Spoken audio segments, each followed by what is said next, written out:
All right, folks, buckle up because we've got some fireworks to discuss. I'm talking about Tulsi Gabbard and her explosive confrontation with Joy Behar on The View. Seriously, this was something you want to hear about. It was, like a political showdown right there on daytime TV, and it all happened over some pretty big allegations. So, let's get into it. Tulsi Gabbard, a former congresswoman and Iraq War veteran, recently appeared on The View, and things got a bit heated, to say the least. We're talking direct, no-holds-barred kind of clash. Now, why did this happen? Well, Joy Behar and some other hosts of the show have accused Tulsi of being a traitor and a Russian asset. Yeah, they didn't hold back. But Tulsi came in prepared and, ready to clear her name. No doubt about it. You know, during the show, Tulsi made it clear that she was not having it. I guess we're getting a little bit far ahead of ourselves, but Franklin Graham finds you refreshing. He doesn't find me refreshing. Richard Spencer, the white nationalist leader, says he could vote for you. Joy, this is why you're on Tucker Carlson at least 10 times. Why don't you go on Chris Wallace's show? This is why I'm here, because you and other people continue to spread these innuendos that have nothing to do with who I am. Well, Hillary Clinton started it, and then you shot back at her, boy. You called her the queen of warmongers. You doubled down. Unfortunately, you doubled. She's not one to back down, and she started by, addressing some important facts right away. She said, "I'm a patriot. I love our country." Accusations that she made that strikes at the core of who I am. I'm a soldier. Because of the attacks on 9/11, I enlisted in the military to go after and defeat and destroy the evil that visited us on that day. I've served now for over 16 years, deployed twice to the Middle East during the height of the war, where every single day I saw firsthand the terribly high human cost. That's why I ran for Congress. We actually have the clip of Hillary Clinton, just to put this in context. What we're talking about, let's take a look at that. I'm not making any predictions, but I think they've got their eye on somebody who's currently in the Democratic primary and are grooming her to be the third-party candidate. She's a favorite of the Russians. They have a bunch of, sites and bots and other ways of supporting her so far. And that's assuming Jill Stein will give it up, which she might not, because she's also a Russian asset. So really? I mean, this is outrageous. This is outrageous and offensive on so many levels. I've served as a member of Congress now for almost 7 years, receiving high... I am a strong and intelligent woman of color, reminding everyone of her dedication to the United States and its security. Tulsi, in her calm yet firm style, rejected all accusations laid against her, and she was just very direct about it. Okay, let me tell you about what sparked this controversy. It's kind of, related to Hillary Clinton. A while back, Hillary suggested that the Russians were maybe grooming a Democratic candidate to run as a third-party option and implied it could be Tulsi. That's a big claim. And Tulsi responded by calling Clinton the queen of warmongers. Are you serious? Are you serious? Let's hear it. I served in the war in Iraq. You're saying that exactly. She's a warmonger. I served in the war in Iraq that she championed. She championed a regime change war in Libya. In that war? I believe the lies that were told to us.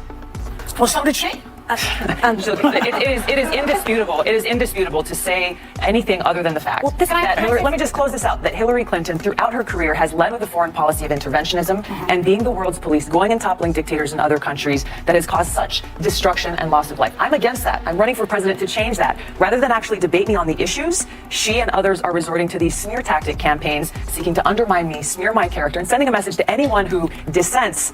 Stand, toe the line, or you too will toe the... Talk about a slam dunk, right? But why do these accusations exist? So, before I ask you the first question, what's happening with the telescope and the stuff?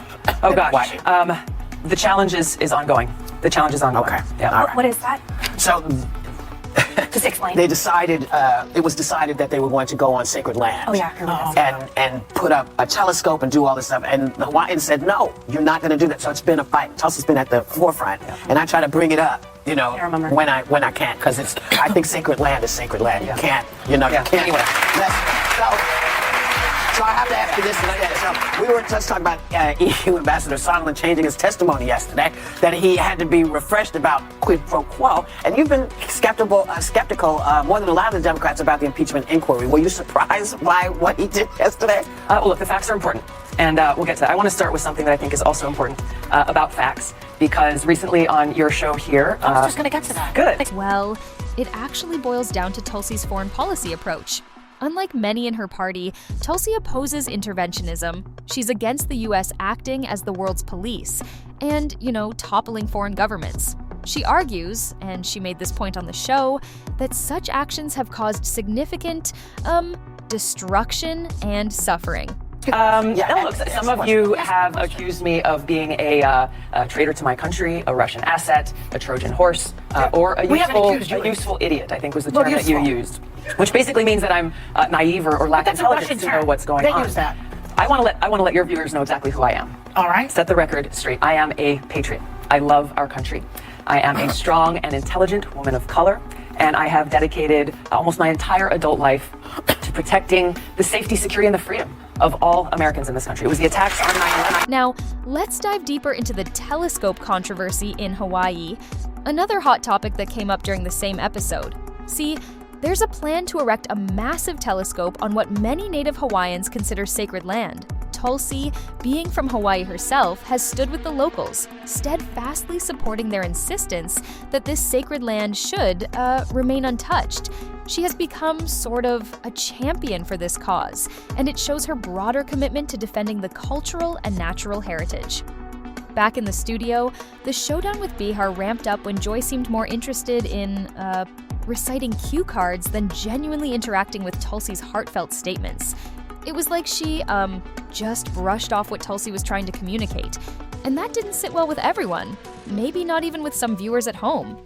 And so, Behar challenged Gabbard on her views, repeatedly asking about her appearances on shows like Tucker Carlson's. Behar and others suggested these media engagements are a signal of some, dubious alliances. Tulsi, however, countered this by saying she appears on those platforms to challenge their narratives directly. It was her way of getting her message out, right? Through all of this, Tulsi emphasized her military background as a foundation for her perspectives. She enlisted following the attacks on September 11th to what Tulsi described as going after the evil that hit America that day. Her service includes 2 deployments to the Middle East and nearly 2 decades in uniform. That's something, don't you think? In all her rebuttals, Gabbard stressed the importance of, facts over accusations. She claimed that people accuse her not because of what she's done wrong, but more likely due to her, dissent from popular Democratic stances, especially on military involvement overseas. Beyond the main accusations, this wasn't the first time Tulsi has faced media scrutiny, and probably it won't be the last. But she stood her ground and used the opportunity on The View to not just defend herself, but also to openly challenge the broader political discourse, which she sees as toxic. To be honest, the way this interaction played out, it's not just about one person versus another, but it raises questions on how politics, media, and individual personalities intertwine in today's environment. It makes you wonder, are these platforms providing a healthy space for debate? Hillary Clinton has been doing a job ducking Tulsi Gabbard's attempt to serve her with a defamation lawsuit, using her Secret Service guards and personal attorneys to block Gabbard's efforts. However, the former Secretary of State and presidential candidate has reportedly finally accepted the papers after lots of media coverage of her denial. It proves you can't hide forever and settles what may become a nasty fight between 2 Democratic Party favorites. Or are they just stoking fires? You've been skeptical more than a lot of the Democrats about the impeachment inquiry. Were you surprised by what he did yesterday? Well, look, the facts are important, and we'll get to that. I want to start with something that I think is also important about facts, because recently on your show here... I was just going to get to that. Good. What makes this all the more intriguing is Tulsi's plans for the future. Despite the harsh critiques and labels, she's thrown her hat into the presidential race, promising to bring, her unique views and experiences to the forefront, including those about foreign policy. So, did she manage to change hearts and minds on the show? Well, that's probably up to individual interpretation, but she certainly left a strong impression. There's no denying that. With Tulsi's unwavering stance and clear articulation on The View, she challenged the very core of how politicians and pundits interact in media spaces. In conclusion, Tulsi Gabbard's appearance on The View was a masterclass in, maintaining composure and articulating a clear, unwavering message under pressure. She demonstrated how sticking to one's values, especially under scrutiny, is crucial in today's political landscape. But what do you think? Was Tulsi right to take such a strong stand against her critics? Are media programs like The View providing a fair platform for political debate? Or is there an underlying bias? We'd love to hear your thoughts, so let us know in the comments below.